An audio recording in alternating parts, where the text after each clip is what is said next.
So if you go back and look at your tape from your rookie year, second year, even preseason tape, so like I said, I mentioned 2019. Actually, that was year 11 for me. That was 10 for Pounce by then. We got old on you, man. Yeah, you did.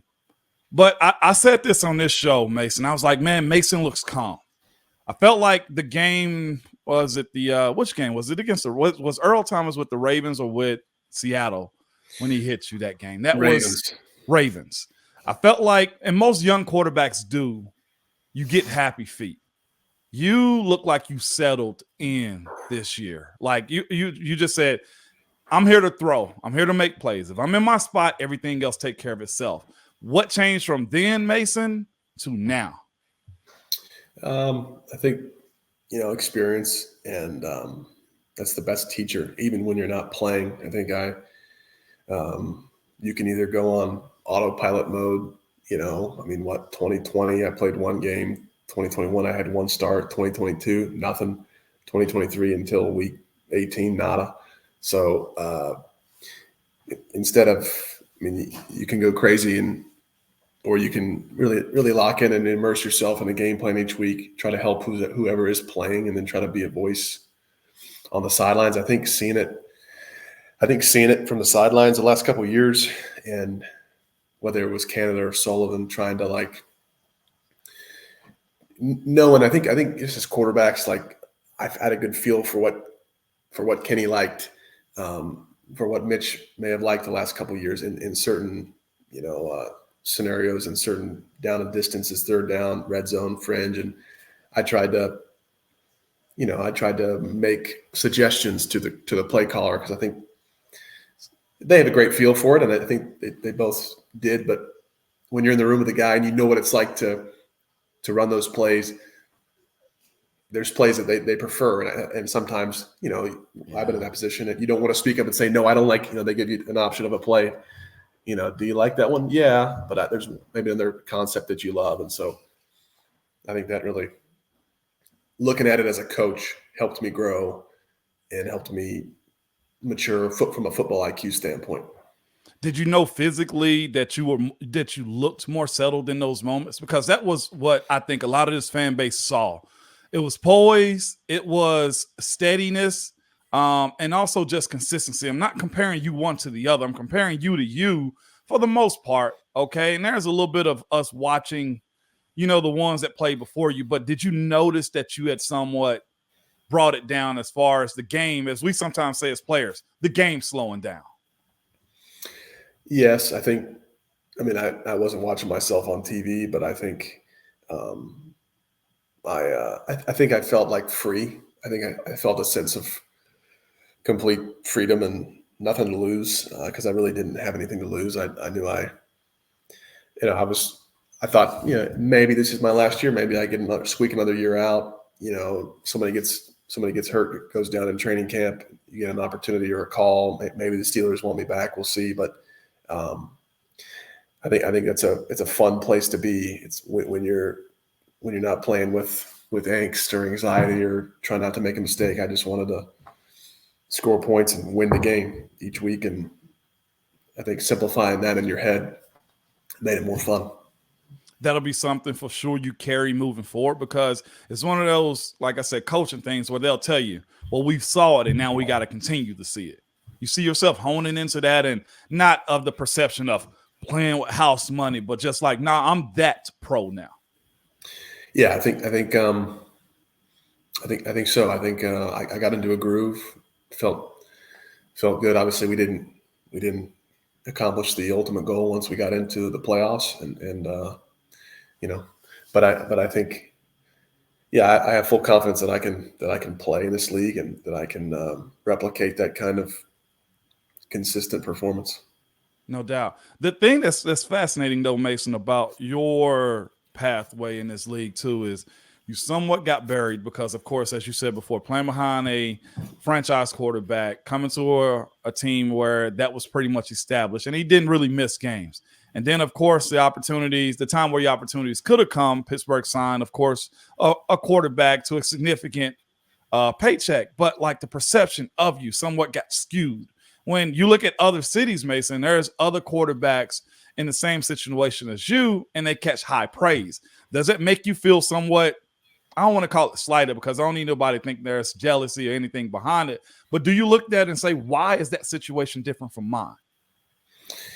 Yeah, I think I think everything happens for a reason, and when you're going through adversity, doesn't matter what kind, whether there's competition brought in or injury. I think it's no fun, but I think when you look back, I said this to I think during a presser towards the end of the year, like I think when you have adversity, you appreciate the moments of the mountaintop moments much more. I think going through injuries, being benched, up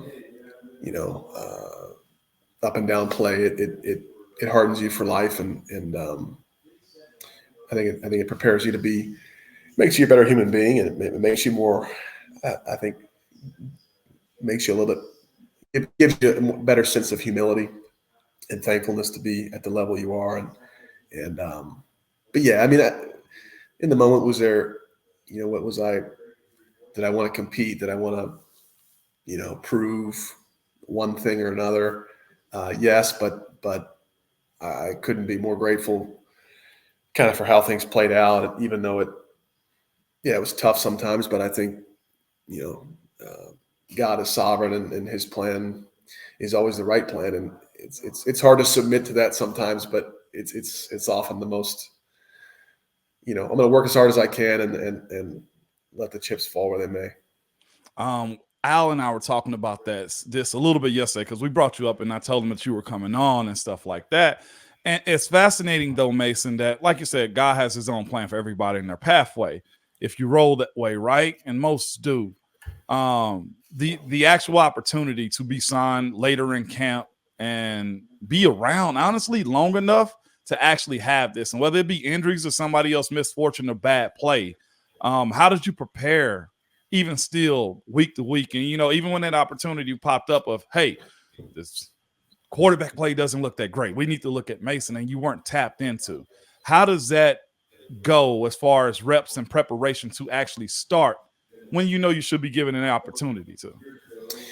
Yeah, I think, I mean, during practice, during the week, everybody, I don't know if fans know, but you're taking scout team reps exclusively. And with being the third string quarterback, Mitch is taking, if there's if there's a set of 10 plays, he's taking 6, I'm getting 4, so you're not getting a whole lot of reps, but you try to, whether it's after practice or, pre-practice, working and trying to get a few throws in with the the first group of receivers, the last group of receivers, just to stay sharp. That is the only way that you can stay physically ready. And then I think having the confidence that Deontay, got a lot of bank reps with him from 2019. We've been around each other. I know how he gets in and out of breaks. I know his strengths. What are his strengths? What are his best routes? What can we put him in as a position to succeed? George had a little bit of work with him in training camp, in some preseason games. But you just try to what do those guys do well, and then when you get in there, what concepts do I like? I mean, I was very appreciative of Mike Sullivan and Eddie Falk and the staff for taking into consideration the concepts I liked, because it was backs against the wall. We were in desperation mode trying to make the playoffs, and I certainly wasn't gonna be coy or be quiet about things I liked or disliked. This is probably my only chance. We all felt like we were in the same boat. The staff, myself, like we're all fighting for our jobs, and I appreciate that from them. Yeah. And with that being said, though, too, man, you could see stuff on film, the communication from you, whether you're watching film or the live games or in stadium. You can see you talking and communicating with guys. You can see you getting on the old line a time or two, and I also saw you walk into a sack one time to Dan Morris. Neither here nor there, though. Okay, Mason. Sorry, man. Yeah, I apologize. But With that being said, though, your ability to command stuff from them, if I'm not mistaken, you and Dejounte were probably the oldest guys on the side of the offense. How did you view your leadership and watching either guys you admired growing up or the way the offense had worked before you, to where these guys somewhat needed a leader? And it looked to me, Mason, like you gave that to them. Yeah, I think leadership is if it's forced or if it's fake, it doesn't resonate at all. And I think I've never tried to be a rah-rah guy. I'd like to, if I feel convicted about saying something, I'm going to speak it, with conviction, because it's real. It comes from the heart. And yeah, I guess those guys appreciated that. I think that there are some veteran. Dejounte was veteran. Isaac Seumalo, I think he is sort of established himself this year as the quiet leader of that offensive line. He was in year 8. He's been to the top. He's won a Super Bowl with the Eagles. I know all the guys respect the heck out of him. So yeah, there was conversations with the O-line, and nothing rah-rah, but trying to challenge ourselves to go down the field, put points on the board, and then when you need to correct things, whether I miss a throw or there's a miscommunication on a route, I think going to those guys, in the right way, not coming down on them, and not but just having a conversation. What did you see? What did I see? How can we improve? The 2, 1 and 2 guys, Dejounte and George, however you want to look at it as far as their roles, man. How was it? Because you really look like you highlighted what they did well. And I'll say this too, and listening to interviews and reading stuff that they said about you, they didn't shy away from actually saying that you did. What was your thought when you got those 2 guys, specifically them, in the roles that you had them in the later part of the season?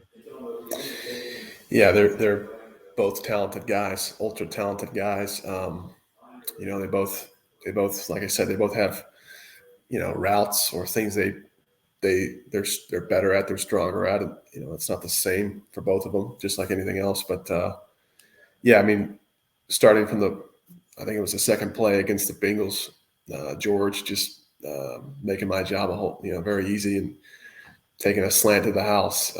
Dejounte, against Baltimore, catching a routine, spin in breaking route and taking that to the house. So I think they proved that they're pretty darn good after the catch, and they both separate well. George is a little lankier, and anytime he's down the grass one-on-one, you like your odds. Deontay's stop and go is so impressive. Any sort of a hitch or out-breaking route, he's very dynamic at that. I think Calvin Austin showed up. He's a speedster, can do a lot of those end arounds, but he can catch deep shots. Kenny threw him a beautiful long deep ball. Allen Robinson blocking his butt off, catching balls in critical situations. Yeah. Pat Pat being just a killer, in big time situations when they're trying to take away the 2 outside guys and he has to work the middle of the field. He does that well. So it was a good group of guys to work with. And then, of course, too, the balance of it all. I think it was which game was it? Seattle. You guys went off, what was it, 400 yards of offense, and you guys just had a day, man. But I don't think there was much incorporation of Pat Freiermuth. But there was conversation of him blocking and his role that he had to play. How was it keeping that talent, somewhat quiet? It's like, feed me too. Yeah, I think that the Seattle game, Pat did have a few 4 or 5 catches. It was the game before the Bengals game. He didn't have a single catch. He had nothing.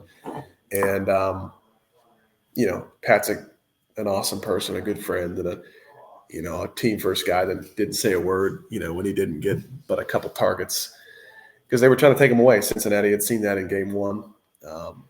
He had a huge day, 120 yards against them game 1 at their place. So they were trying to eliminate him. Yeah. And then in Seattle, George and Dejounte still had, I think, both probably 50 or 60 plus yards each. And then Pat had some yards, but that was an offensive line that was a clinic on running the ball in, being deep in the red zone and still running it in. And Coach D challenged him that week to do that very thing. And Jalen Warren and Najee just delivered. And I mean, the stiff arms, Najee was just, he was running angry that game. I just remember it. And it was impressive to watch. Well, he had beast mode there, man. He had to. Marshawn Lynch was in our house. He had to show up. That's Goodness. Right. How was he, man, with you? Because again, it just seemed like a jolt between all your offensive weapons, excluding the bigs, man. But Najee and Jalen, what do you think about that? Because we on the outside, even me now, not being in the locker room, felt like at some point you had to choose. Like, oh, is it Jalen? Is it Najee? And the answer is no. You really just want both. Absolutely, yeah. That's. I mean, I think they complement each other well. I think, they both had different strengths. I think, Najee's thunder, and he's going to run you over, and he hits the hole. And really, I thought he displayed a lot of good vision and didn't second guess himself or dance. He hit the hole so hard towards the end of the year. It always seems like he saves some of that gas for the end of the year.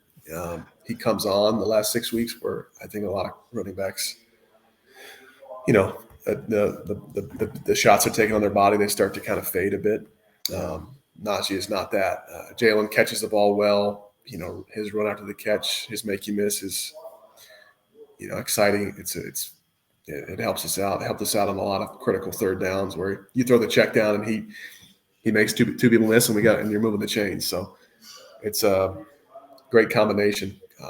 Love going to work with those guys. They're both selfless. They both did a great job of shutting out the noise on the outside and not letting the who we choosing. No, we're going to both complement each other, and really happy for them. There's one clip that the NFL Films, I think, put out. I think it was you talking to Coach Sullivan with Coach Tomlin around. It was like, hey, let's basically saying, let's not get scared. And close out this game is what he was asking for. Is there any throw that you think you can't make? Because that was one of those ones where it's like, if you're not right-minded, you will seize up and say, I don't want to mess up. But you drop back, and as he said, threw a rhythm pass, I think, for a first down to pretty much close out the game at that point. What was that situation like for you in Seattle to hear that, know that you got to go deliver that and actually do it? Yeah. Mike T is very aggressive. You know that in those moments. And I think the element of surprise is always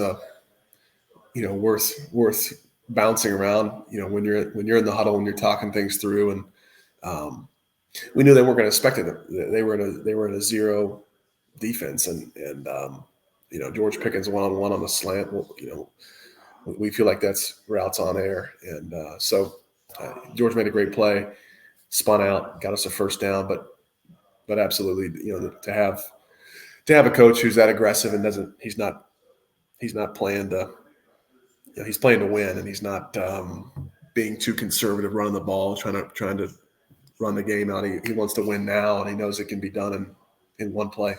Yeah.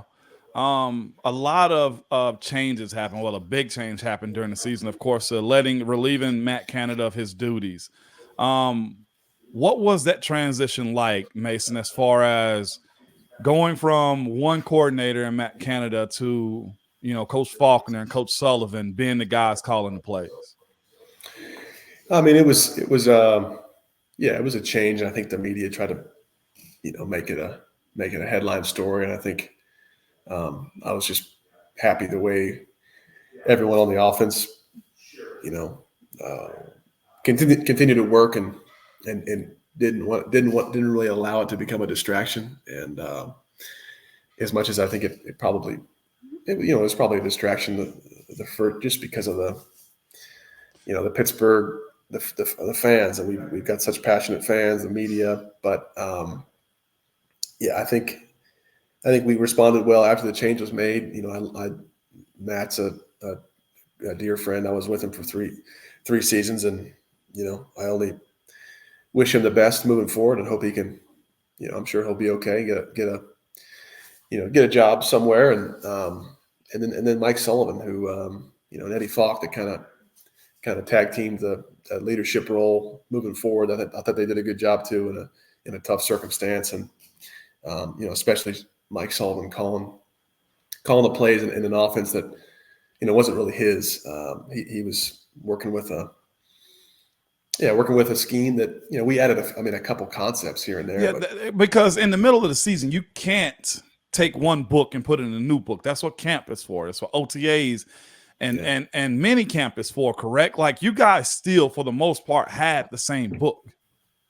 We did, yeah. You can't. I mean, that in the middle of the week, you try to change too much, and guys' heads start to spin. You can't.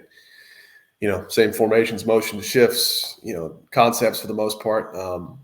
There were subtle changes, but like I said, I was happy the way guys responded and rallied and didn't let it become a distraction.